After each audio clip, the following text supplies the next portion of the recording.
শামশেরগঞ্জে চাষের জমি থেকে ব্যাগ ভর্তি তাজা বোমা উদ্ধার। সোমবার সকাল সকাল বিষয়টি জানাজানি হতেই ব্যাপক চাঞ্চল্য সৃষ্টি হয়েছে জঙ্গিপুর পুলিশ জেলার অন্তর্গত শামশেরগঞ্জ থানার ভবানীবাটি হাটপাড়া কালভার্ট সংলগ্ন এলাকায়।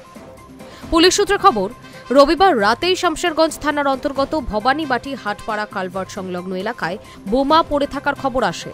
তারপরই তড়িঘড়ি ছুটে যায় শামশেরগঞ্জ থানার পুলিশ। তল্লাশি চালাতেই চাষের জমি থেকে উদ্ধার হয় ব্যাগ ভর্তি তাজা বোমা।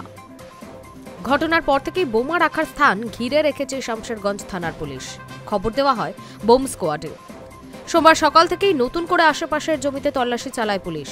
কে বা কারা চাষের জমিতে বোমা রেখেছে তার তদন্ত করে দেখছে শামশেরগঞ্জ থানার পুলিশ।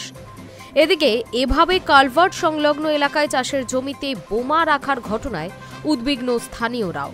পুরো বিষয়টি তদন্ত করার দাবি জানিয়েছেন সাধারণ মানুষ। এখানে শুনলাম যে বাগানে বলে কে বলে বম রেখে গেছে, তো এখন সব ছেলে পেলে সব আতঙ্ক, এখানে সব ছেলে পেলে বাগানে খেলাধুলা করে। এখন ছেলে পেলে যে খেলাধুলা করে দেবে, হঠাৎ করে যদি ওখানে চলে যায়, পা পড়ে গেলে তো বাস্ট হয়ে যাবে।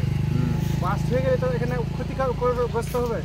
হ্যাঁ, তো এখানে ওই জন্য একটু আতঙ্ক আছে। আমরা কি মনে করছেন, কেউ রেখে গেছে বম নাকি? আমি কে যে রেখে গেছে তো বলতে পারছি না। পুলিশকে এখন তদন্ত করতে হবে, কী করবে ওরা এখন জানবে। তদন্ত করা তো দরকার যে কে রেখে গেছে না গেছে। এর আগেও বহুবার মুর্শিদাবাদ ও তার আশেপাশের এলাকা থেকে বোমা উদ্ধার হয়েছে। 2026-এর ভোটের আগে ফের শামশেরগঞ্জ থেকে উদ্ধার হওয়া বোমার ঘটনায় স্বাভাবিকভাবেই উদ্বেগে জনতা। High news network.